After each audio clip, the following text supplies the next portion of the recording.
Hey, what's going on? It's your boy BT. We're at the illustrious Delray Beach Boxing Club here in South Florida. You're watching True School Sports. All right, Brendan Taylor here, True School Sports. I'm with my main man, Rick Glaser. How you doing, Rick? Great. How you doing tonight? I'm doing. Hope everything is well in South Florida for you and your family. Oh, thank you, Rick. It's going pretty good, man. I always a pleasure to have you on True School Sports. I feel the same way about being on Street. You always ask great questions, and I always give my normal frank answers. And that's what we want. We want the cold hard truth. Cold hard Yeah, truth. it's a great name for it. No question about that. Absolutely. Fire away. Fire away. All right. Fire away. Well, we won't waste any time. I wanted to ask you just about Tyson Fury's Las Vegas debut on ESPN Plus versus Tom Schwartz. So you were actually there. What did you make of it and the event and just everything surrounding the fight and the fight itself? I flew in Wednesday morning. So I was there for all the press events on Wednesday, Thursday, Friday, the press conferences, the media sit downs, everything. Guy's electric. I mean, he had the ear of everybody when he was talking. Everybody asked great questions of him. All the media representatives asked great questions. He answered them very frankly. He's a real people person. The night of the fight was electric. Everything about it. Just he had a great American debut. You know, a lot of criticism about the opponent, Thomas Schwartz. Yeah. Okay, Thomas Schwartz brought he was number 2 in the world in WBO. He was undefeated, and you know he has skills and he had punching power. The problem was, as long as it took him to land a singular punch, I could have drank a Coke that fast. Okay, or Pepsi for that matter. So in the meantime, the guy was just slow, and that was the difference in the fight. You know, Fury is very fast, very fluid for a heavyweight, very fast, with very long arms and a lot of reach, and he just, picked them apart. But the truth of the matter is the guy wanted to be in the fight. Now, other people have said to me, well, Rick, wasn't this guy qualified, that guy qualified? Okay, well, yes, true. But they already have American TV. They had the ESPN Plus app, so they already had broadcasting in the United States. What's his name? Thomas Schwartz brought German TV money to the table. That was the big difference in why he got the fight. Not only was he number 2 in the world, not only was he undefeated, but he brought German TV money. Well, they could say, well, you could have fought this guy from America, this guy. There was no American TV. It was already on it. They already had ESPN Plus. Yeah. They wanted to generate additional revenues, okay, and they did by having a well-known German fighter. I don't mean well-known over here, more well-known over there than anything else. Yeah. And basically speaking is that's what it was all about. You know, that's why he was in the fight rather than somebody else from the United States. Okay, that makes sense. I remember one time I talked to you. You were telling me that a lot of like top, like notable names actually avoided Tom Schwartz. Is this true? Right. And several guys, they tried to get several named fighters over there. Okay, and if you ask me who they were off the top of my head, I don't remember. I know Gerald Washington at one time before he lost his most recent fight. Gerald Washington was one of the guys. I think the names you said were Dillian White and Bryant Jennings, if I'm not mistaken. Brian, I'm saying Brian. No, Dillian White. Dillian White would fight him, but only in England. Okay. And there wasn't. They wouldn't pay him enough to go to England, and he wouldn't go to Germany. So that was like, yeah, they did. So would he fight him? Yeah, but he had to be in England. So as far as the other guy goes, Brian Jennings, yeah, he didn't want to go over there. He said, well, there wasn't enough money. Well, if the guy's so easy, then money should be the second place behind where we win. Yeah, well, yeah, you would. If you had that much confidence, then you take the fight. But so the guy was better than people thought he was. He was made to look bad by a guy that was that much. fight, and it was very fast. One was a very slow heavyweight. One was a very fast heavyweight. But to call Tom Schwartz a bum as in no skills or didn't deserve to be in the fight, that's false. He deserved to be in the fight. He has skills. He was a very good amateur. And in the meantime, he just was so slow. He was just getting picked apart. That's what the big difference. There was no difference, if you remember, between that fight and they both ended in the second round. When Lennox Lewis fought Francois Botha, everybody thought Botha was going to get ball he could handle, and he went to sleep. And when he got in the ring with Lennox Lewis, he looked like a tough man fighter, and he got taken out in 2 rounds. The same identical situation as this. Yeah, kind of history repeating itself. Yeah, history repeating. One guy's so slow and one guy's so fast. That's all it was. But to say he didn't have skills, he was a bum, he didn't deserve to be in there, it was a mismatch before the fight, that's not true. He was slow, but he had the skills and the punching power. Listen, I would like to see if he caught Fury on the chin. One of those deals. So you just don't know. But of course, with the faster man reach the slower man first, which happens 9 out of 10 times, by the way. Yeah, that it does. That it does. I wanted to ask you as well about Tyson Fury. You were there, so you got a feel for the crowd and the atmosphere. What do you think about Tyson Fury? Do you think he could be a draw here in America? Yeah, 100%. 100%. You know, there was a misconception on the internet by a lot of boxing enthusiasts, and the misconception was that it only drew 9,000 people. Well, the place was only scaled for 10,000. Aram scaled it for 10,000, and they were 1,000 short of a sellout. Mm-hmm. That's not too bad. Okay, yeah. That's not bad at all, really, when you think about it. Especially with against a guy who wasn't, 2 guys that aren't American. And, Fury's just getting known over here. Do I think he should be super known? Absolutely. He's got the personality, and he's got charisma, and he talks a lot. And you know what? He's great to listen to. The guy was singing. The guy was dancing. He had a great line. His legs were stretched out over. He was like slumped down in a chair. His legs were straight out. And a woman was trying to get around him at one of the media things, or whatever what the event was. And she went to walk around him. He says, if you were a car, you may have run out of gas. yeah. Trying to get around the outside. The guy's huge. He's like 6'9", 6'9.5". He's an absolute behemoth. He's huge, massive. And it's funny because he wouldn't look like he's limber and light on his feet. When he gets in there, he's left-handed, right-handed, 1 minute, left-handed again, switching around, moving around the outside, walking in another time, laying on the ropes another time. I mean, he's all over the place. He's a very good athlete. He chooses boxing, but the guy could have been a basketball player or something else, because a tight end in the NFL. If he was an American, the guy's a good athlete. You can just see it. He's just a good athlete all the way around. So and the great line when the fight was over, a guy sitting next to me says, "What do you think?" I said, "What do you think?" He says, "This was a lot of fun tonight."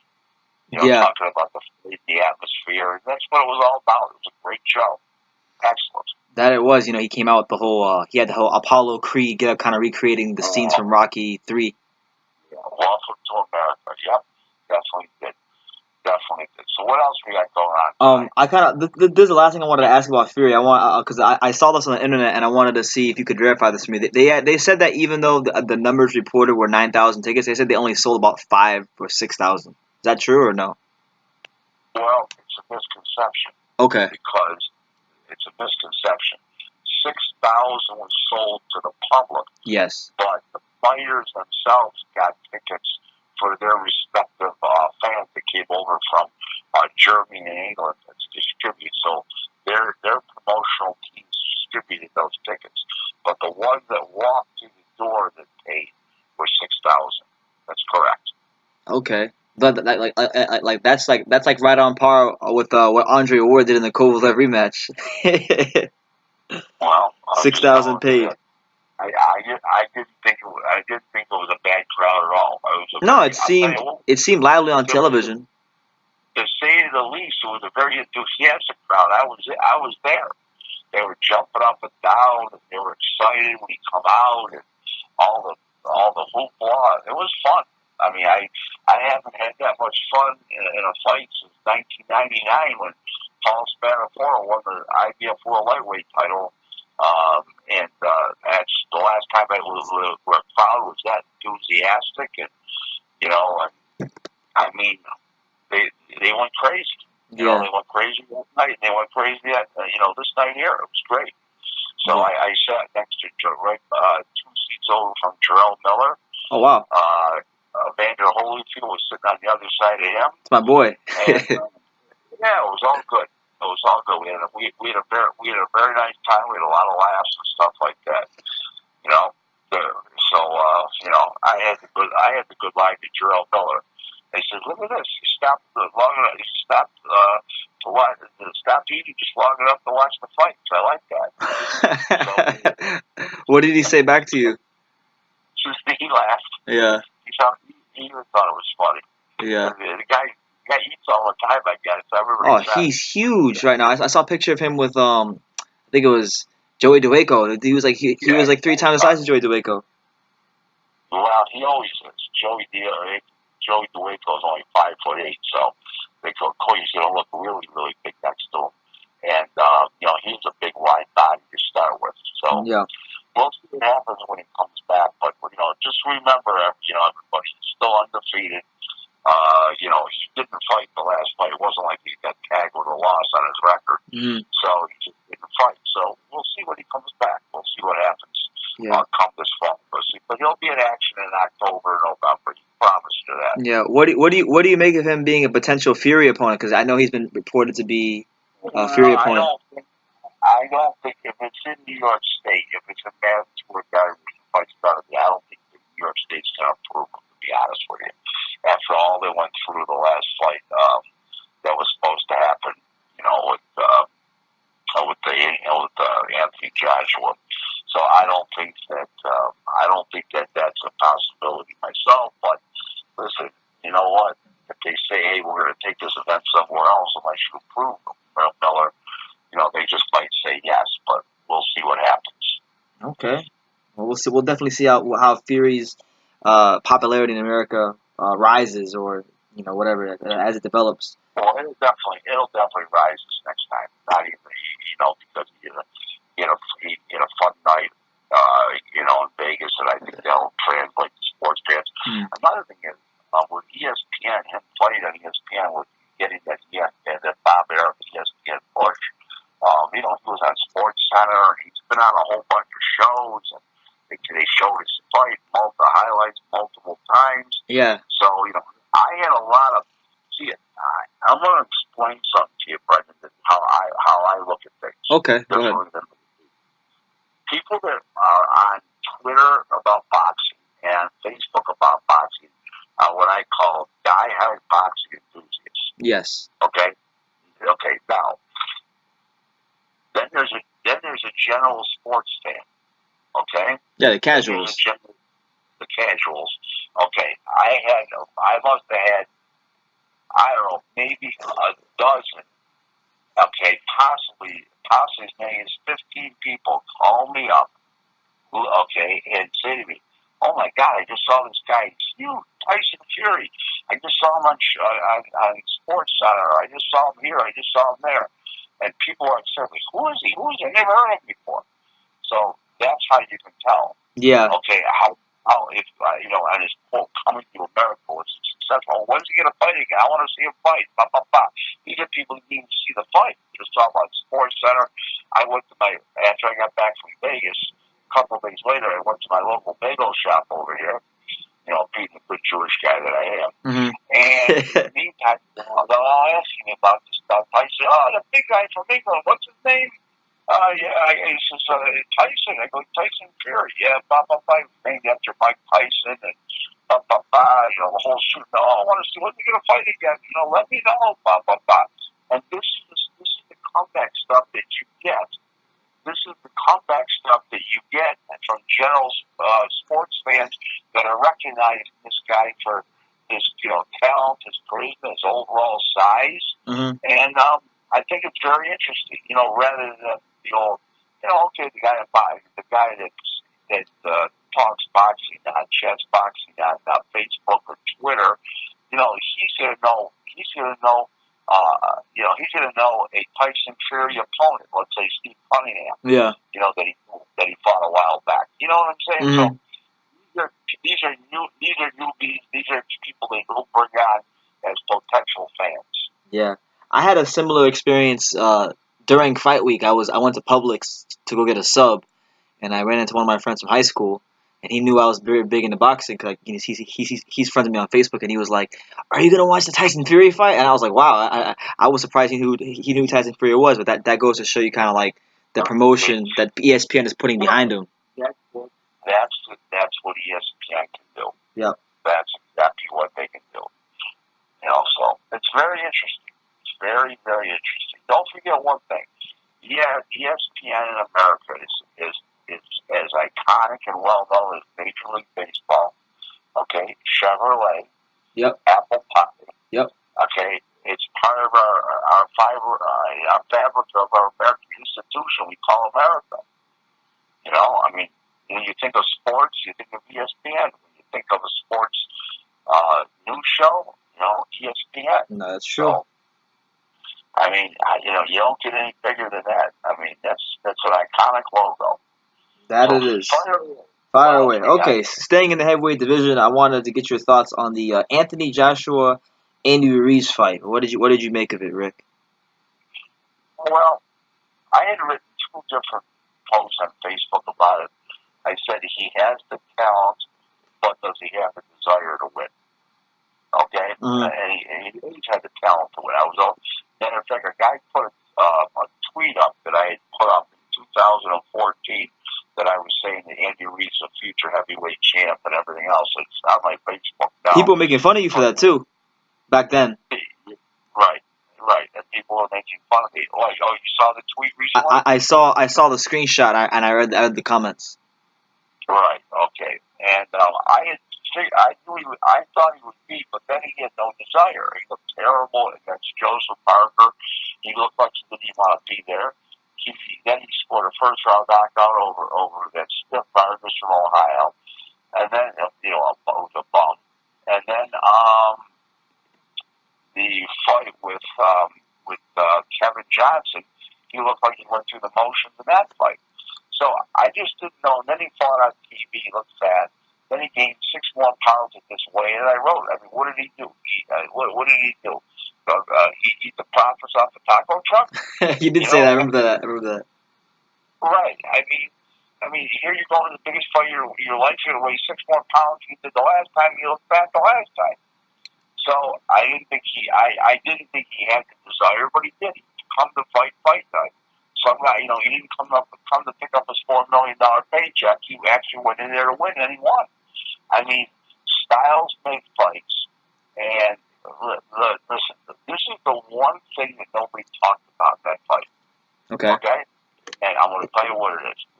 Joshua knocked him cold with one foul left hook. That landed right on the butt. He went down. And that guy got up and fought harder after he was knocked down than before. It was like, okay, I'm going to fight. I'm not going to fight. It was like a wake-up call. And he came back and he knocked down within 30 seconds. Joshua was on the back. Yep. So that he showed the heart to win and the gumption to succeed. And he did it. What else can you say? I thought, listen, in 2014, when I put that post up on Twitter, when I put that tweet up, everybody laughed at me. And you know what? I always thought he had the talent. I just didn't think after watching him against Parker and Kevin Johnson that he had the desire. Desire means so much. Because I want to explain to you what I mean by, in this case, about desire. Okay. Now, the man's never made over $750,000 in a fight. He's getting $4 million on 5 weeks' notice. He weighed 6 more pounds than the previous fight. Now think about this. It was very easy to walk in and pick up this $4 million paycheck and go home. And put up a half-ass effort just enough to survive, make it look good. Yeah, and people say, oh, he gave a good account of himself. His stock has risen. Like one of those type things. Correct. But he actually went for it. And it was funny because when he got knocked down, I go, holy shit. I said, look at this. I mean, it was a bomb. And in the meantime, the guy got up and fought back harder than he was fighting before he got knocked down. I found nobody has talked about that. Nobody. I mean, and then he gets up and he just goes on to break down Anthony Joshua and score, and he doubles him up in knockdowns in the same round. Like, that's what I'm saying. I mean, it was like somebody, like the switch went on. Oh my God, I just got hit. I'm in a fight. Yeah. A funny line years ago. Okay, 1994. I put a guy in a fight, and he was he had in his 4 or 5 previous fights, he hadn't even been hit on the chin. Yep. So this guy ended up stopping the guy, and my guy said to me, you won't believe it, he hit me on the chin. I said, yes, this will happen occasionally. This is professional boxing. It'll happen occasionally. Okay, so I mean, because he was even surprised to get hit on the chin. Yep. So the meantime, my point about him is nobody talked about like the difference. As soon as he got knocked down, he fought back like an animal. Well, before that, it looked like he was going through the motions. Yeah, I mean, he showed in that fight he showed the balls that a lot of the other heavyweights who turned down this fight lacked. Listen, let me tell you something. Okay, I always knew he had heart and a great chin. Yep. Okay, I saw that years ago. Okay, but I never saw. But after a while, I didn't see the desire. The Parker fight, the Johnson fight, like I said. And you know what? Maybe he was just going to go into mediocre obliviation. A lot of guys have done that. And, when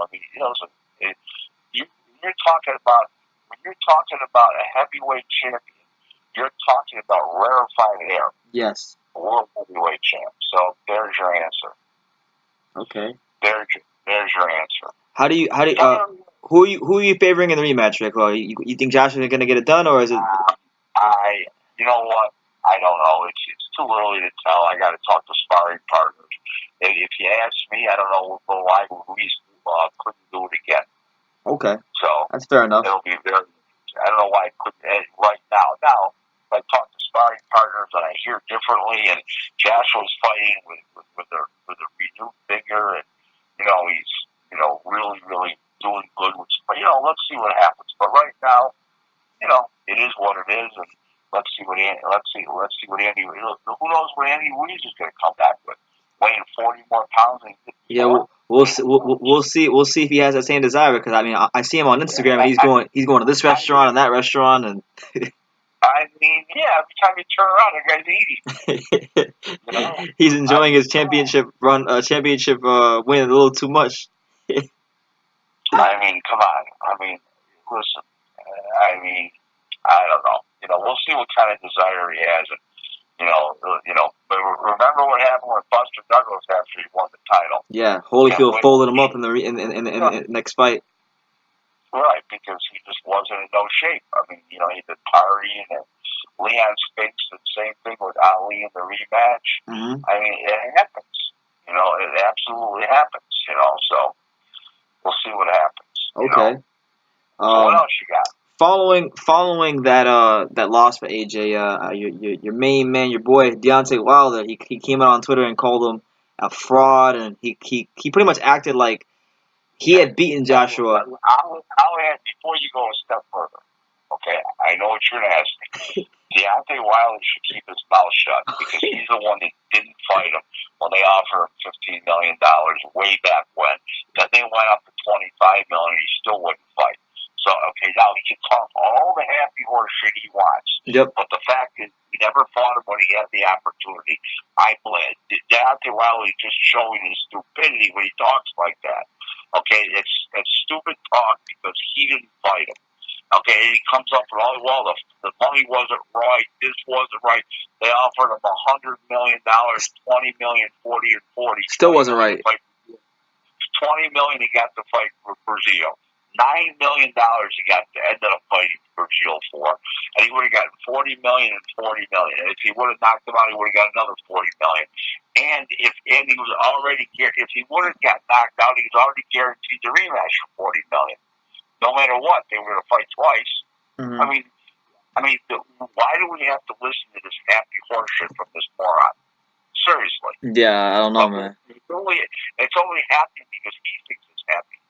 It's horseshit. It's probably honestly, it's probably just a defense mechanism. He's probably mad at himself because he feels like that should have been him, and he pissed away his chance at greatness. This is what I'm going to tell you about Deontay Wilder. Okay. He's either the greatest heavyweight of all time, and he's completely poorly promoted or managed, or he's a complete fraud, and they're doing a hell of a job with him. It's one of the two. The one between. Right. There's no in between. Correct. And I happen to feel he's a fraud. Okay? So I don't think he's got a chin. I don't think he takes a good body shot. He's wild and loopy with every punch he throws.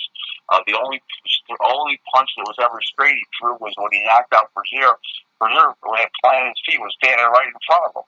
You move 4 inches either way on Deontay Wilder, he's confused. That is true. I remember when Artur Spilka was outboxing him. Right. Does that sound like you're heavyweight champion of the world? Come on, please. No, it doesn't. People ask me how he would have done with this all-time great. Oh, my God. Wait. He said he would have beaten Ali and Tyson. I mean, nothing could be farther from the truth. I mean, even mention his own name in the name of an iconic figure like Ali, a revered figure. Can you even mention his name in the same breath? Forget it. Tyson. The best of Tyson would have knocked out Wilder in 1 round. Okay, but Tyson did have a very short shelf life. Let's face that. Yeah. Okay, but still, the best of Tyson, the guy who crumbled Michael Spinks and that era, that 86 to 89 era, he would have put Deontay Wilder out in about 30 seconds. With that double, that hook to the body, and then uppercut. Oh my God. Uppercut. Oh my God. He would have been stretched out. By the time he woke up, his relatives would have just been arriving from Alabama. So it's funny because I'm really cool with Riddick Bowe, and sometimes people ask me this question: how would Wilder do against a prime Riddick Bowe? I'm like, he would get ironed out by Riddick Bowe. Riddick Bowe would destroy him. Riddick Bowe in his prime. Yeah. The guy who in 1992 beat Holyfield and knocked out Michael Dokes in 1 round, and Jesse Ferguson and Burt Cooper and all those guys. You're right. He would have destroyed. Wilder. I don't think in the first round, but I think it would have been like 2 or 3 rounds. They would have got him out of there. Remember, Paul was not a vicious one punch get you out of there. Nor was Holyfield. Yep. Okay.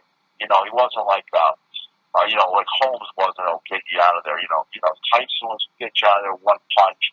Let's like in the middleweight division, Haggard can get you out of there 1 punch. Hurts, but Haggard needed to wear you down. Yep. So, like Bernard Hopkins, he needs to wear you down. Yep. You know what I mean? Where Tito Trinidad was taking people out with 1 punch. So, it's just that different styles, different fights, different fighters, And, I just don't think that he would stand a chance with any of those guys. And even talk about Ali. Please. It was like somebody needs to put a muzzle on this guy. Every time he opens up his mouth, he shows the world how stupid he is. Yeah. You got people buying into it now, because I get comments every day talking about, Wilder would beat this guy, he'd beat that guy, and you're just a hater, Brendan. No. The Haymanites are the Haymanites are all full into it, but realistically, people see this guy swinging from like wide loopy punches. My own brother-in-law, who's a does he know boxing? Rick, I saw this crazy guy. I saw his highlights on the internet. He's just swinging crazy. He's our heavy. He's our heavyweight champ. I mean, like he even knew better. He's a professor of sociology. So come on now. Yeah. So in the meantime, it's just like I said, he's either the greatest heavyweight of all time, and he's really poorly promoted, managed, or he's the biggest fraud of all time. This side of Primo Cardera, and he's super well handled. I haven't figured it. I know what I'm thinking. So fire away. Okay. Moving on from the heavyweight division, I wanted to ask, cause I saw your post on this, and I know you have a lot to say about this. What do you make of this whole WBC franchise champion and them introducing this whole concept and making Canelo the franchise champion? What do you make? Embarrassing. Absolutely embarrassing. I mean, stupidest thing to tear. The fans are confused enough. Everything is my one friend says, Rick, every time I turn around, a guy's a world champion. That's right. Okay. I mean, it's a joke. I mean, 4 organizations is plenty. Then they got to start with more titles, super champions, franchise champions, regular champions. The Pearl champion. I saw Amir Khan was fighting for the Pearl championship belt. Well, there'll be pearls, falling out of his mouth. Come on now. It's just so ridiculous. I mean, it borders on the absurd. You know what I'm saying? I mean, just craziness. I mean, come on. It's got to stop. Like a franchise. I mean, come on. It's like Burger King putting out a belt or McDonald's. Yeah. Come on. Yeah. I mean, Crazy. it's insane. I was reading through some of like the I guess it's the stipulations of what it means to be a franchise champion. I was getting confused just reading it. Like I was reading like if the franchise champion goes up to another weight class and fights the WBC champion, that the winner of the fight gets a diamond belt and can be contender. Like I'm like, wow. You know what? It's retarded. Okay, it's retarded. They're just diluting our great sport, and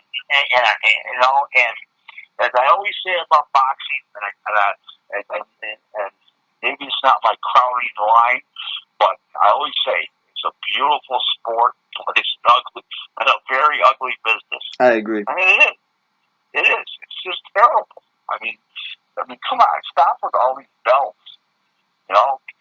I mean, years ago they used to have eliminators. Yep. Now everything's a title fight. The eliminator's no big deal anymore. It used to be exciting. The winner fights for the world title match. Everybody get excited. Who's going to fight the eliminator? Now eliminators don't mean anything. Yeah, what's that? The champion. I mean, it's crazy. I mean, look what they're doing to Dillian White. Dillian White's been number 1 for like 600 days now in the WBC. They can't get a title shot. He can't buy a title shot. No, you know what's more embarrassing than the WBC? What? About that? WBA? Eddie Hearn not going to court for his fighter. He's not going to court? What's that? You said he's not going to court? No, he's never gone to court. Well, what has he done for his fighter?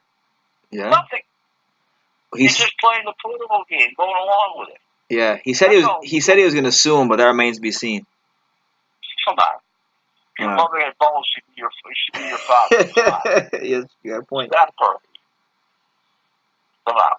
That's true. It's been well over 2 years. If he hasn't done anything already. 2 years later, you don't see nothing happening, do you? Nope. And I mean, now they got him fighting Oscar Rivas, the dangerous fight. Yeah, you know what? Oscar can punch, but he's not much of a boxer. He's very short for heavyweight. Dillian White's good size. Dillian White should win. I don't see why he's not gonna. He should, but in the heavyweight division, you just never know, man. One punch separates all. I agree. Yeah. It's steak with one punch and beef. With one punch thrown, it's steak. If you're throwing it and if you're catching it, it's beans. So what the hell? What the hell, man? What the hell? Yep. Yeah. I wanted to ask you kind of about one of the feel-good stories in boxing right now. Andrew Cancio, he just dominated Alberto Machado in the rematch. What do you make of Andrew Cancio in his last two fights? Well, listen, if a guy's got heart, the guy gets 20% better when he fights for the title. And if he wins, he'll get at least another 20% better if he wins and he's got heart. So he did all that. He was in great shape both times, and he did what he had to do. Machado can't make the weight anymore. Coincidentally, to show you what a small world this is. Okay. You ready? Yep, go ahead. Okay. The co-managers of Machado are from my hometown, but I don't do any business with them. It's just accidental that I don't. They do business with Kodo. Okay. And in the meantime, I had dinner with him last night on Wednesday night. Last night. Oh wow. Okay. His name is Jason Bauman. Very nice guy. I happened to have dinner with him. I was with a group of people, and one of my very close friends, his close friends with Jason. So all of us got together and had dinner. That's what happened. So, I saw him and we talked a few minutes about boxing, probably 15 minutes about boxing. And he just told me Machado can't make the weight anymore. That's all there is to it. He's just too weak. So, he's 5'11", and he's a 130 pounder. He needs to be 35 pounder. I think it'll blow past 35. Yeah. I think he'll end up to be 40 in 2 years, Every time I watch the weigh-ins, I tell myself, man, Alberto Machado needs a sandwich. Get that man a couple sandwiches. I guess he looks anorexic, and just to make that weight is amazing. That big, so just tells you how much he had to weaken himself. And you know what? It just you saw the results twice. Yep. Yeah, he got destroyed, man. Got absolutely destroyed. He can't take it. He cannot take a shot. You're just too weak at the weight. They talk about the 24 hours to recover. When you're straining yourself for the last 2 weeks of camp to make that weight, that 24 hours isn't enough. No, it's not. It's definitely not. So that's that story. So okay. What else we got? What else we got plenty. Manny Pacquiao, he's fighting Keith Thurman in a couple weeks. Going slow. Huh?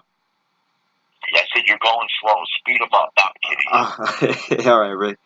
I wanted to ask you about Manny Pacquiao versus Keith Thurman, and all this stuff about the no VADA testing. I know people making a big deal about that. Well, Nevada said, I don't know. I don't know. I know one thing. Because Manny's older and naturally smaller, I think the steroids definitely, if they're both on performance enhancing drugs, it's definitely going to favor Pacquiao. If they're both on them, let's assume they're both on them. Yep. And for the sake of the conversation, it favors Pacquiao because he's 40 years old. And also because of the fact that he's the naturally smaller guy, so it definitely favors Manny. Yeah,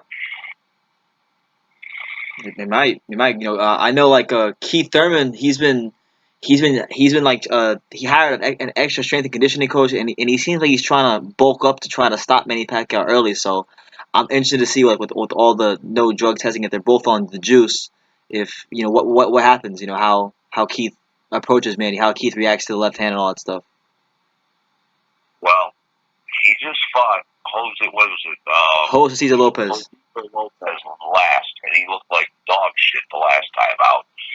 So, he was off for 2 years, injuries, got married, got a little soft, and you know what? I don't think I think they're both on the back nine. Yep. But I think that Pacquiao's going to throw too many punches, and I think Pacquiao's just a better all-around fighter than Thurman. I would agree. I saw a post you made about, I guess you talked to I think it was Sean Gibbons, his manager. Yeah. And you were saying that you said something about Manny's more motivated for this fight than ever before, like more motivated than he's been in a while. Yep. Yeah. He's fighting an undefeated young guy who's a super champion. I just want to know how come the WBA has a super champion and the guy that wasn't the WBC champion anymore. So how do you be a super champ if you don't hold two belts? It's another retarded thing, but that's the way it goes. This is boxing. Yeah, your brain will explode if you think about it too much. Right. Exactly. So, basically speaking, is I just think that Pacquiao can have enough left in the tank to beat this guy. They're both truly on the back nine.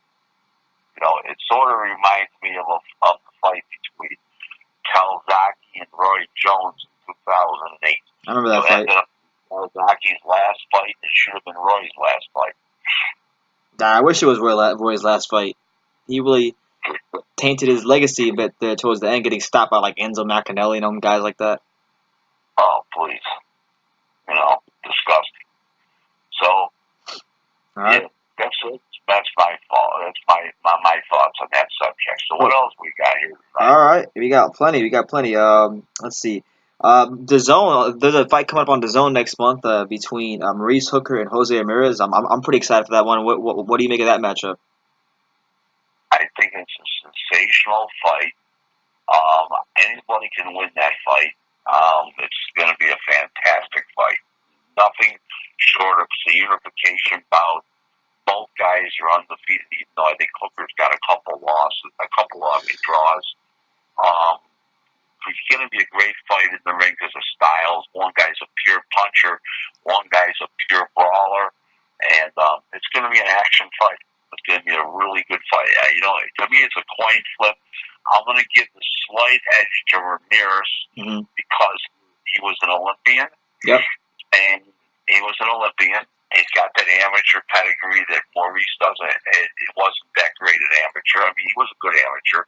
I give him a little edge there, and I'm going to give him the edge because he's been in bigger fights for a longer period of time. And I think he's got the experience, and because he fights normally in his hometown in front of 14,500 people, so a big crowd in Dallas is not going to scare him off. And there'll be more Mexicans and Mexican Americans rooting for him than there will be Texans rooting for Maurice Hooker.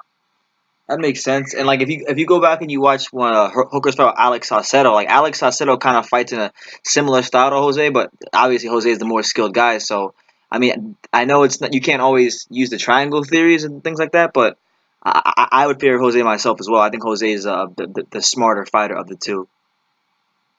Well, the Olympic pedigree tells me that right off the bat. Yep.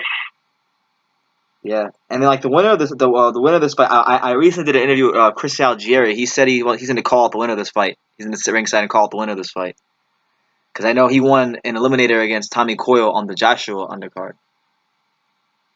You're right. So what is he saying? He wants to fight the winner of this fight, the Hooker versus Ramirez, Chris Algieri, he's never lost at 140. Let's put it this way to you. I would say if Hooker wins, he'll definitely get the fight because Hooker is with The Zone. Eddie Hearn and The Zone, and so is Chris Algieri. If the other guy wins, there's a good shot that Aaron would make the fight, but I'm not positive he will. No. We'll see, man. I mean, he looked pretty good. I know Tommy Coyle is not a world level fighter, but I thought he looked stronger at the weight. Better at 140 than he is 147. Mm-hmm. Yeah, listen. I'm a big believer in that fight as far as it's going to be. It's a great fight. I'm not going to say the skill level is going to be high, and I'm not going to say it's going to be a lot of defense, but as far as an action-packed fight, if you're looking for a high skill level, no. If you're looking for action, that's the fight to watch. Ramirez and Hooker, no question about that. Yeah, it's kind of flying under the radar at the moment, but it's one that I have circled on my calendar. Like I'm really hyped for it. I don't think it's flying under the radar only in the sense that it's not near fight time yet. What's the date of the fight? August what? July the 27th. July July 27th. Yeah, it's not that far away now, but yeah, it'll be right after the first of the month. It'll start picking up steam. Okay, we'll see how that develops. Should be a good one once it happens. Sticking with 140, I wanted to ask you also about the final in the World Boxing Super Series. This to me is one of the best fights in all of boxing. I think at least. Josh Taylor versus Regis Prograis. What do you make of that one? Prograis obviously get a guy out of there one punch at any time. The other guy's a better boxer, pure boxer. So we'll see. Classic boxer puncher fight. We'll see. It's anything can happen in that fight. One guy can get out. Listen, going back to August of 1999, Paul Spadafore fight Tito Cardona. Cardona was the number one contender. Mosley gave up the title. Okay, there was no number two contender because nobody had won an eliminator besides Cardona. Mm-hmm. Spadafore number three. He fights for the vacant title. Everybody said the huge punch of Cardona who knocked out Ivan Robinson, who knocked out this guy, knocked out that guy. He was going to walk through Spadafore. It was going to be 1 or 2 rounds. Max Kellerman gets on the air, goes on TV saying, we got to bring you this mismatch, because it was mandated by the corrupt IBF. Oh, man. Or to get knocked out in 1 or 2 rounds. And the next thing you know is it comes back in between the rounds 8 and 9 comparing Spadafore to Colonel Whitaker's all-time great. So it was a complete about face. But my point is that when a boxer fights a pure puncher, I'm sorry, I got that wrong. When a puncher fights a pure boxer, okay, especially one that's ultra slick, okay, you just don't know what's going to happen. Okay, the guy, the great puncher can be left standing there like a turd, okay, and get completely played with, or the puncher can walk across the ring and literally just take him out quick. And 9 out of 10 times, here's the rule of thumb, 9 out of 10 times at the A level, the fighter with the faster feet beats the slower guy who's the puncher. The slower footed guy is the puncher. Yeah. 9 out of 10 times. Okay? Very few exceptions to that rule. Tyson was back in the day an exception to that rule. Basically speaking, that's a pretty good rule. Okay. So, there you go. There you go. All right, should be a good one. Should be a good one when it happens. Kind of wanted to go. I wanted to ask you about this too because I saw your post about this on your page. You made an interesting post about kind of boxing history. You were talking about how you believe prime Larry Holmes would have beaten a prime Muhammad Ali. So could you expound upon that if possible? Well, they used to spar together in Deer Lake when he was just an amateur and a 4-round fighter. He did super well with Ali, even though it's a sparring, not a fight. But I feel that he had the brains and the jab and the mental moxie to beat Ali. And let me tell you something. Ali is a very overrated fighter. He won several fights. I agree on that, actually. Right. He won several fights he wasn't supposed to win, like being Foreman. But there's a classic case, the puncher versus the classic boxer. That's what we were just with the faster feet, that. Yeah. Right, with the faster feet. Okay. Now, let's look at Ali's record. Okay. He actually they gave him 2 decisions out of 3 fights with Norton, and I never felt he won any of the 3 fights, and neither do many historians thought he didn't win any of the 3 fights. Okay? They gave him a gift versus Jimmy Young. Yep. He lost that. They gave him that gift. Okay, they gave him a gift in the second Joe Frazier Ali fight was a gift in the second fight.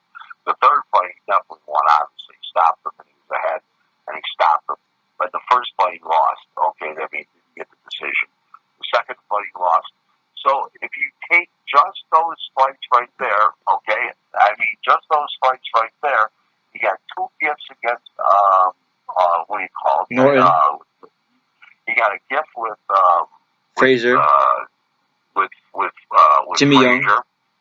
And Jimmy Young gets 4 fights right there. You got gifts. And then I know people as well. Also, I've heard a couple people say that they thought he got a gift in the Doug Jones fight.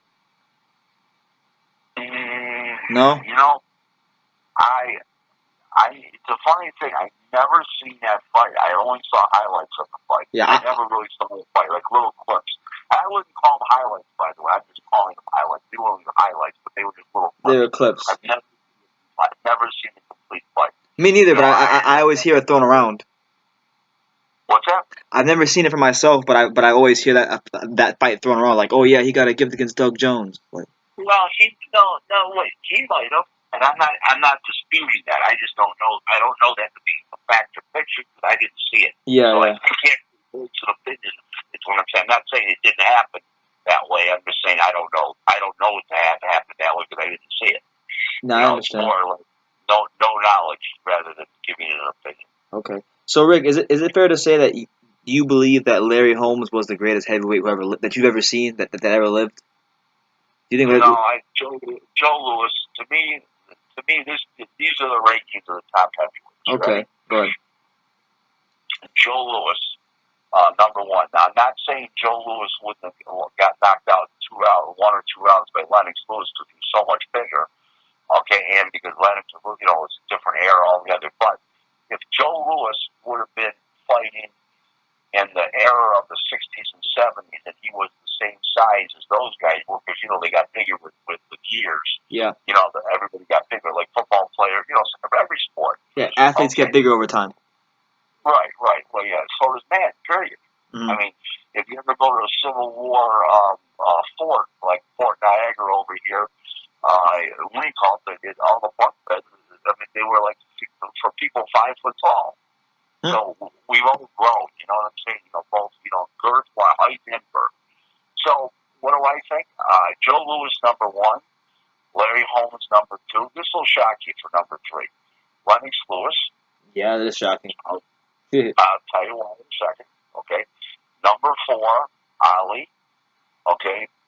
Number 5 will probably surprise you, Jack Johnson. Okay. Okay. This is a weird number 6. I'm going to clarify it. Okay. George Foreman to me is number 6. And the reason why he's number 6 is because he had 2 completely different careers over such a long period of time. And the combination of the 2 of them shows greatness. Yeah, I agree. Okay? And to come back after all those years out and win the heavyweight championship of the world and then and beat a bunch of other fighters doing himself and good fighters. Jerry Cooney, a whole bunch. Michael Moore.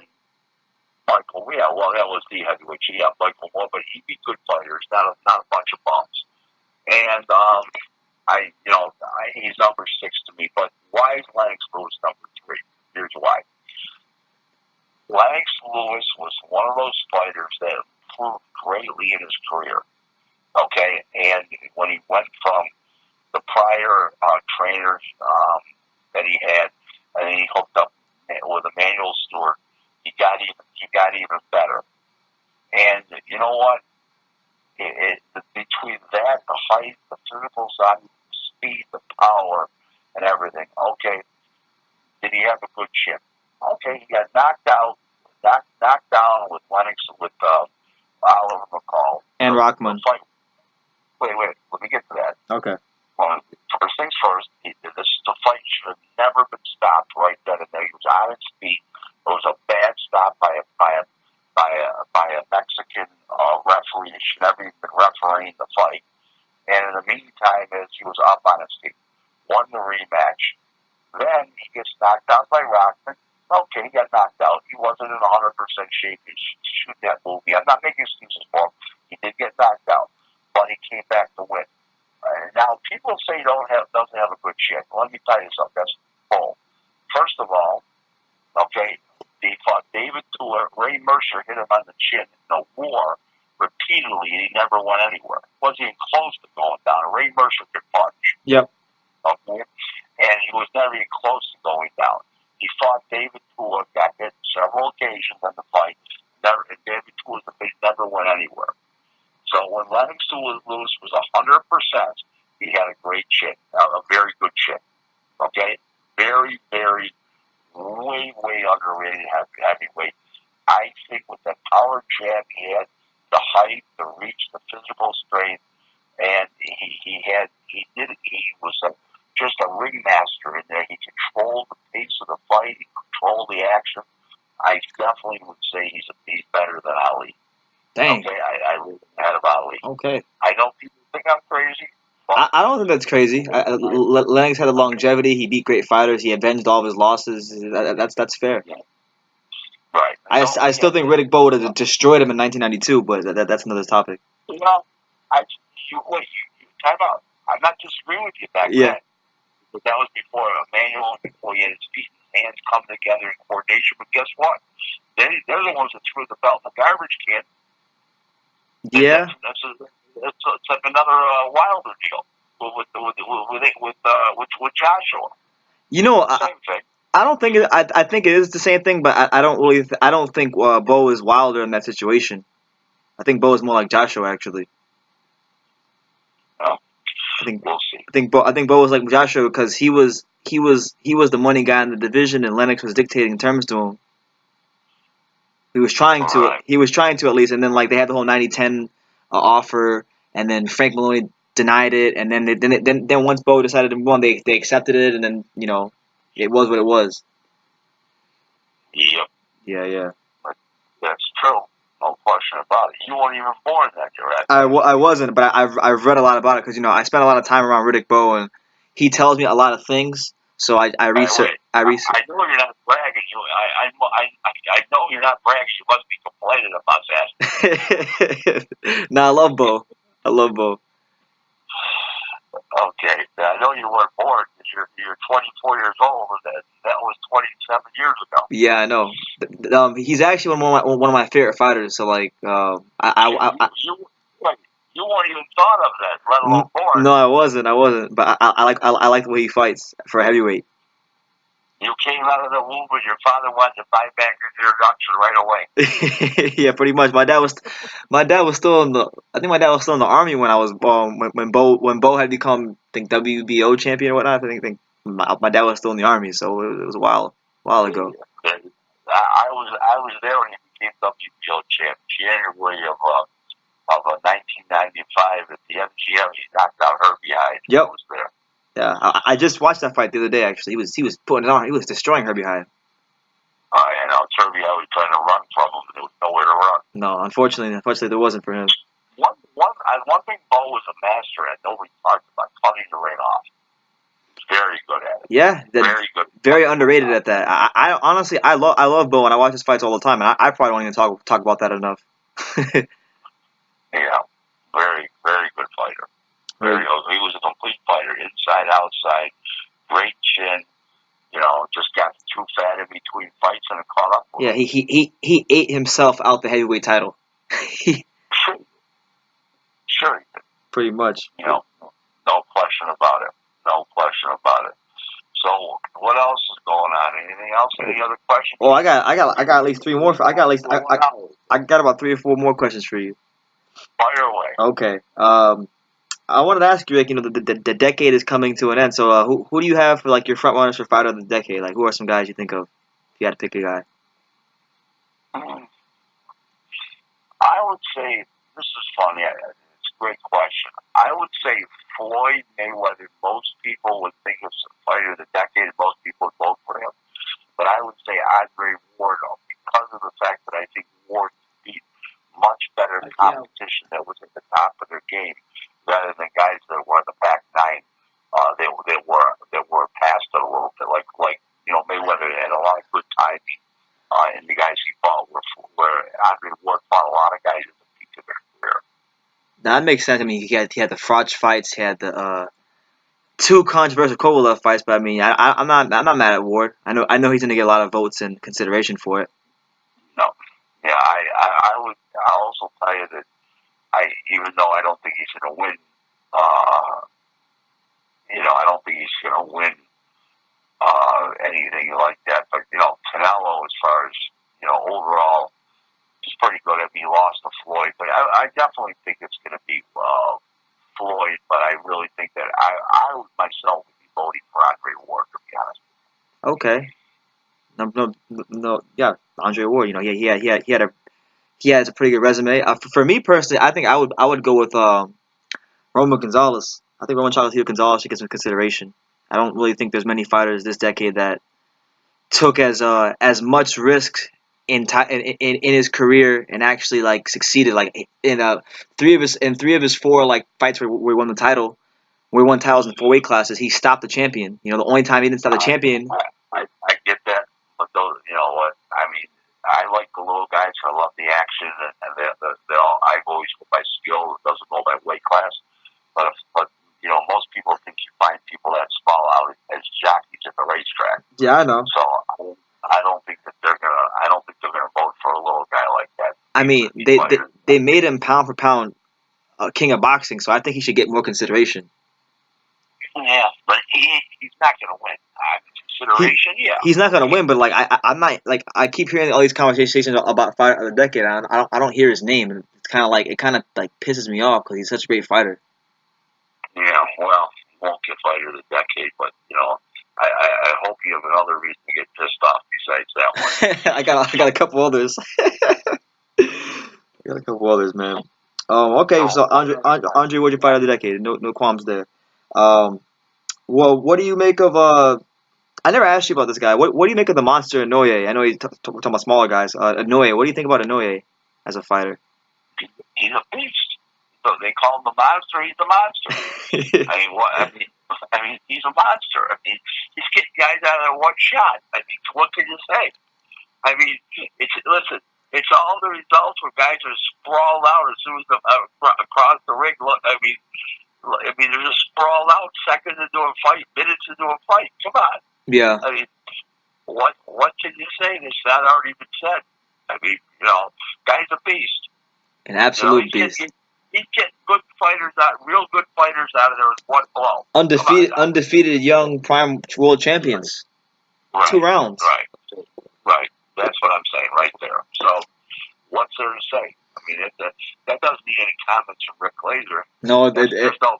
You don't need an opinion there. Just wow, one shot. Good night. You know what I'm saying? I mean, he's fighting Donaire in the final, and like I think if he stops him by like a certain point in the 3rd round, he'll have won the World Boxing Super Series in 10 minutes. It's just he's a beast. What can you say? He's gonna end up a top rank, by the way. It's already been determined. Yeah, I know. I know. Like, do you think like Bob Arum will be able to make him like a big star in boxing? Mm-hmm. He's already a big star in Japan, so I don't think that's even. I think it's a no-brainer.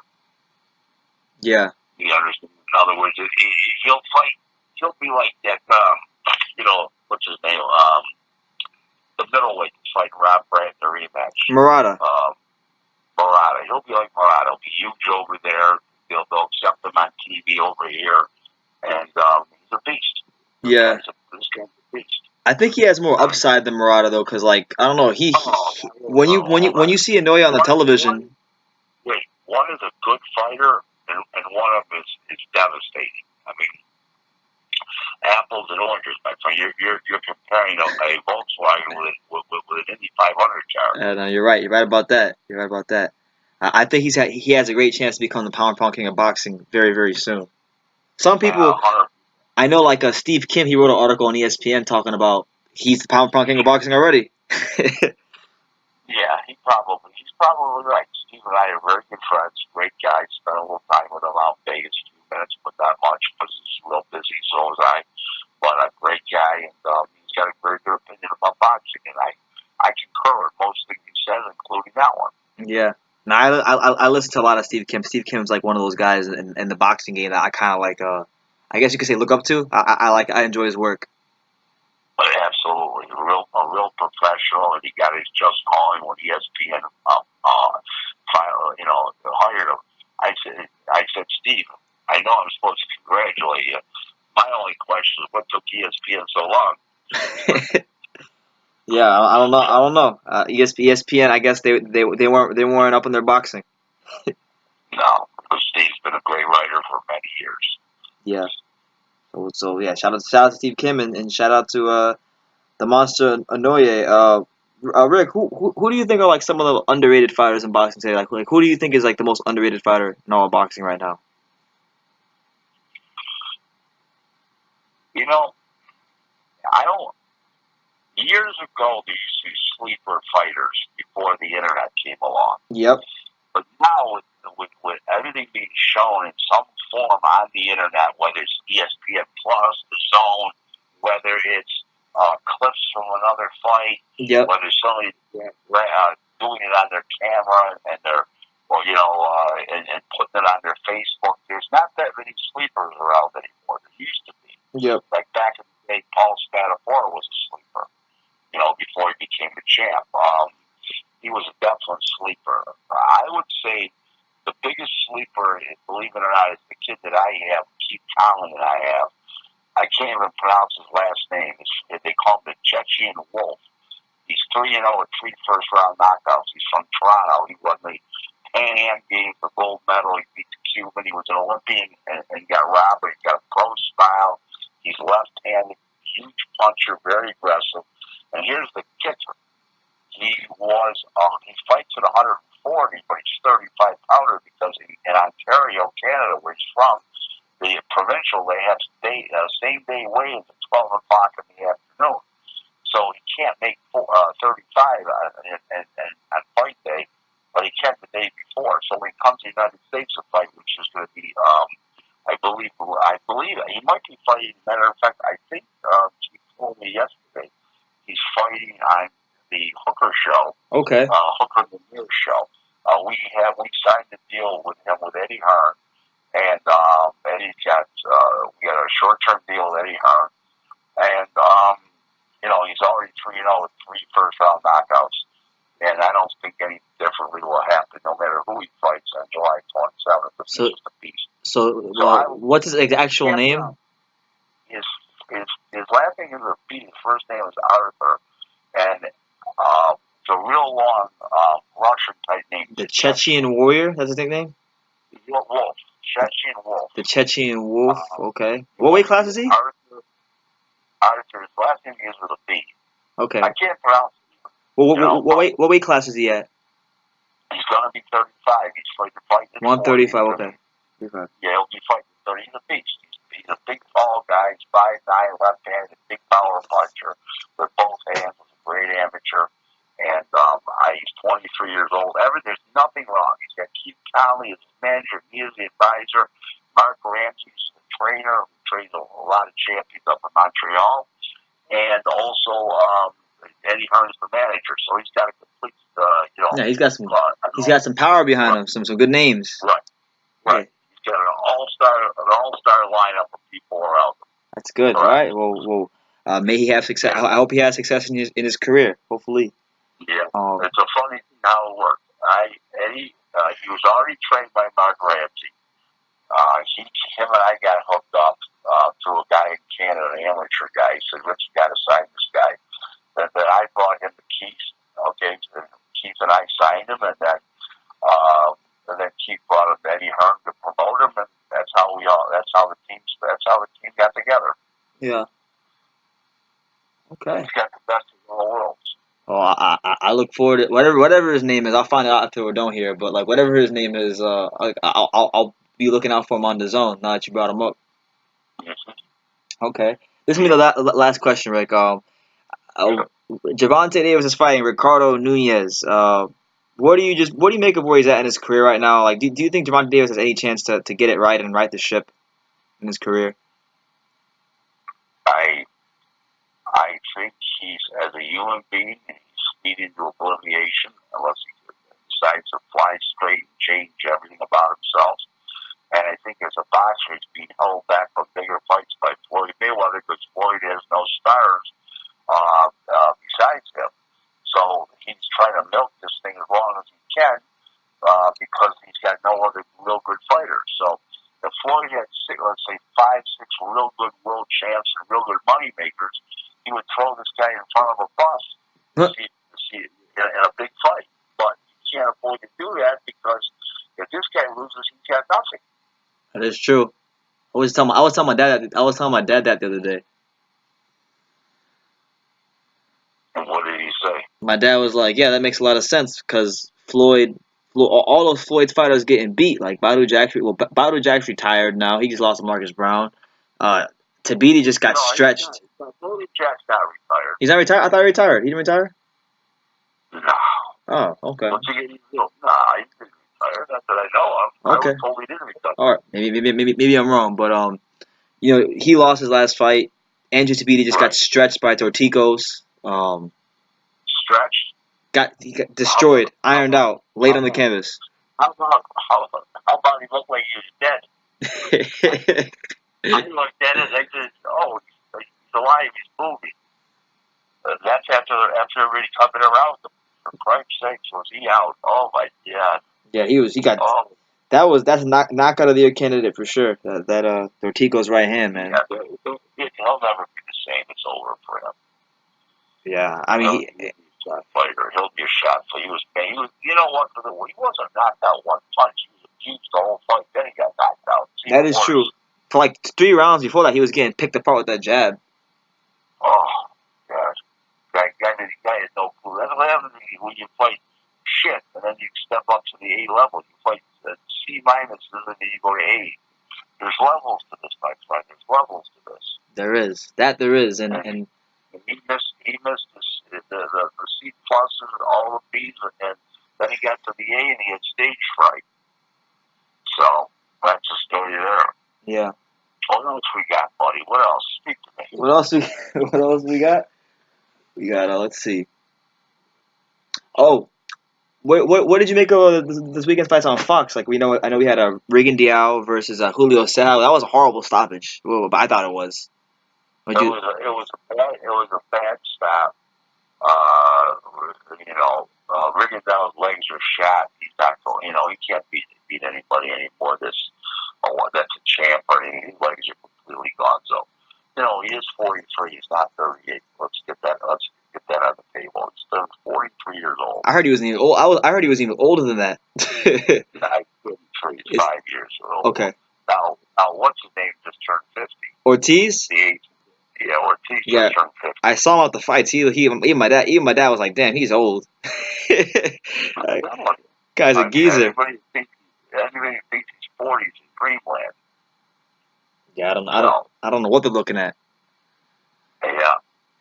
There's very few guys that are older that look good, that look better than their age. It's not very, very apt, especially when they get hit bad to make a living. That is true. Okay, get in the face to make a living. Take myself for instance. I don't look 61. I look 40. And everybody can't be wrong. You're speaking value. That's what everybody. Oh my God, you look like you're 40. Man, they're out here straight lying to you, Rick. Well, I'll mess with you. It's always waitresses trying to get bigger tips. Oh man. Okay, well then you gotta take it with a grain of salt. They're using your male ego against you. Of course they are. I know that. The oldest trick in the book. Exactly. Like I don't know that. Oh, I mean, I told the one waitress. I told the one waitress. What'd you tell her? I says, honey, listen to me for a second. Okay, forget about it. I know every trick. I know when you come back with money, the money's broken. If you're going to get an $8 tip, okay, based on 20% and all that, you're not going to give me a $10 bill back. Okay, because this way, I leave the other $2. I'm not going to give me $2 back. I'm not going to do that. Okay, so why didn't you bring a $5 bill and 5 singles? I know the move they're going to make before they do it. Yeah. I mean, what are we? I was born the last night or the night before. I invented these tricks. That's right. And you've been dealing with them for decades now. So. Exactly. Yeah. I got a lot of experience. Remember, you're only 24. You got a lot to learn. I know. Trust me. Every interaction I have with a woman, I realize how little I know. So I had an argument with the guy on Messenger on Facebook the other day. I told the guy to call me. Okay. And I told him, I'm more successful in professional boxing than Al Haymon is. He said, how do you figure that? I said, I didn't lose $550 million. He did. Yeah, man. He pissed it away pretty quickly, too. I said, nobody's taking my company away from me. GlaserBoxing.com is my company. Nobody's taking away. They're taking DDC away from them. Yeah. So, anyways, I do you get a kick out of that one. Yeah. So, anyways, speak to me. Come on. Last question. We're winding down here. I'm still warm and ready. Oh, You're still warm and ready. Okay, okay. Yep. Let me see. Let me think. I know they were saying that Canelo wanted to move up and fight Sergey Kovalev at light heavyweight. Forget that. No? There's too many guys who can fight it. Forget that. There's too many guys who can fight at 68. I'd be shocked if they do that fight. Shocked. Yeah, First of all, that's the fight I really want to see. To be honest with you. right, but it's not. I don't see it happening. I really don't. I really don't. There's no reason why it would happen. There's too many guys at 68 who can fight. Why would he make that big jump? Remember, he's not a tall guy. He's a small guy. He started out as a welterweight. I mean, he looked like a midget compared to Rocky Fielding. I mean, I know Rocky Fielding is a C minus fighter at best. He looked like a midget against Rocky Fielding. Right. And, I just don't see it. I think it's a lot of smoke, and I think they're doing that to get under GGG, to get Mr. Come to him fighting in Vegas and everything else like that. And Oh, he man. doesn't want to fight in Vegas and all this. And I just think it's a big smoke screen. Yeah. That's all. It's Okay. very simple. What about Porter Spence? They're saying that's going to be a done deal. That'll be done soon. Is it going to happen, Porter Spence? Yeah, well, it's going to happen in the fall. What do I think? I think Spence is going to win, but I think it's a fun fight, and Porter will bring it all night long. Yeah, Porter. I think Porter's going to give every last ounce of effort he can possibly give for that fight. Yeah, he always does. He always does. Yeah. He's a real warrior. He's definitely a warrior. One of boxing's true warriors for sure. Yep. And he has to do it because he has to do it for Al Heyman. Oh God. Do it for the Heymanites. What's funny, Rick? I actually had a Heymanite I had a Heymanite the other day on my live. We were talking just like this, and he was telling me about how he doesn't care. Like he doesn't care. He only cares about PBC and Fox. He doesn't really care about the rest of boxing as much. Right. I was trying to tell him that Naoya Inoue is the Monster is one of the best fighters in boxing. He's like, oh, I don't watch him. I don't really care about Inoue. I just care about PBC and whatever. All right. Well, let me just explain. I'm the one that invented the term Heymanite, just to let you know. It's a great term. Thank you. I might get a shirt for just start wearing my videos Heymanite. Or I'm not a Heymanite. I want to get a shirt. We should all get a shirt that says Heymanites abound or something like that, and one for Ludabella. Okay, scum fucking pig. Oh, you know what? Now that you brought him up, because now you get me warmed up. Because I remembered Lou DiBella. Apparently, he got excommunicated from being Deontay Wilder's promoter. And you had a whole long elaborate post about Lou DiBella being ousted from the Wilder camp. Could you expound? Could you talk about that a little bit? What is there to talk about? I mean, the guy didn't have a paper on him. He was just an anointed promoter by Heyman. Heyman took his rights away a while back. Any relationship he had with the kid, and the kid went to bring him to Wilder. He went to bring him to the zone behind Heyman and Shelly Finkel's back because he was trying to get 3 dates a year from Progress. Because he promotes Progress, so he doesn't have to do a deal with Aaron with ESPN. So where he cut Aaron as, Aaron would be partner. So he was trying to put his own squeeze play on to get 3 dates a year out of John Skipper, the head of his own. You know what? The whole thing backfired. Yeah, he tried to pull a fast one, but he didn't know who he was dealing with. He was dealing with Uncle Al. No, that's Uncle. It wasn't shit with Uncle Al. It was Deontay Wilder went back to Shelly Finkel, and Shelly went to Al. Oh, he snitched. Deontay Wilder snitched on him. Yeah, that's what happened. Dang. And then you were saying too. I think you said in your post that's why that was part of the reason why Showtime had to overpay him. Yeah. To avoid him from going to the zone. For a $3 million fight. Come on. What a joke. Seems like a lot of trouble just for a Brazil fight. Yeah, a Brazil fight. Oh my God. Talk about one of the worst heavyweight challengers of all time. That was him. Brazil? He looked scared. Like he looked like I knew he was in trouble when he said that Virgil Hunter was his trainer. But when I saw him hitting the pads, Virgil Hunter looked scared. Like the whole body language walking to the ring in the dressing room was just that of a scared fighter. I mean, I didn't think he was better than Wilder, but damn, like you look dead. You look scared, just fighting to death. Of course, not even a question. Yeah, so highly unfortunate. I know Adam Konaki's fighting Chris Arreola soon as well. I know you rate Adam Konaki pretty highly. Gross mismatch. Super fast heavyweight versus super slow.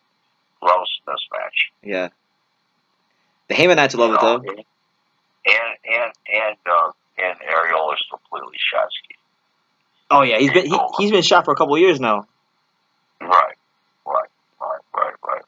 Just Heyman keeps pumping him up again. Yeah, he got that one win against, what was his name, Jean Pierre Augustine on the Spence Garcia undercard. Augustine. So yeah, it is what it is. Is it like replaying boxing? What was that? Replaying boxing. Do you like?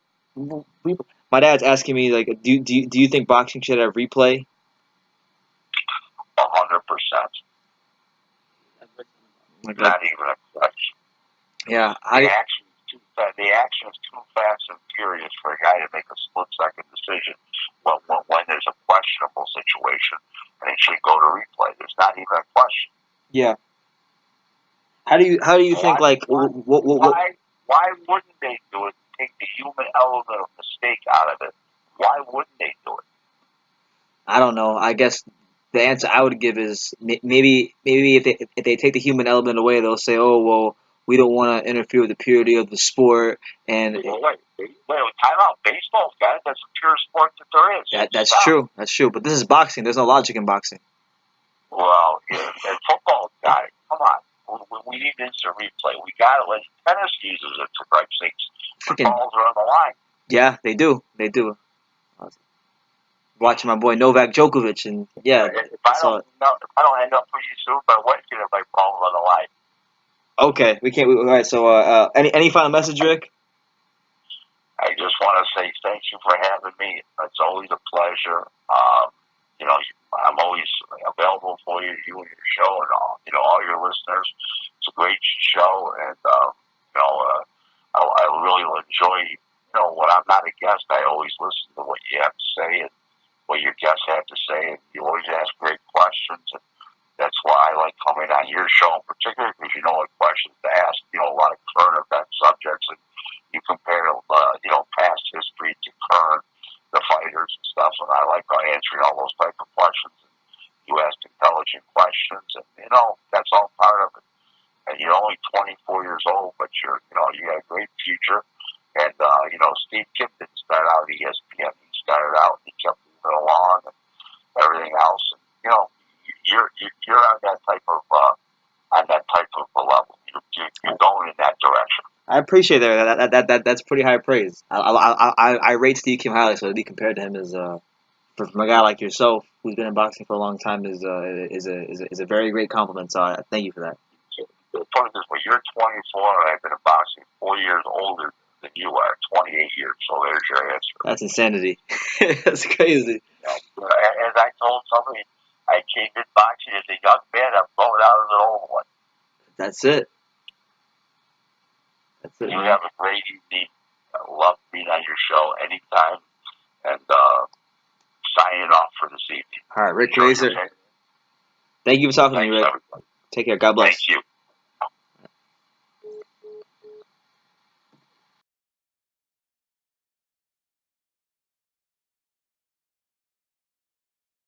My name is Rachel McDonough, and this is my friend. Hi, this is Savannah. And we're here at the beautiful Madison Square Garden for the big fight. And you are watching True School Sports.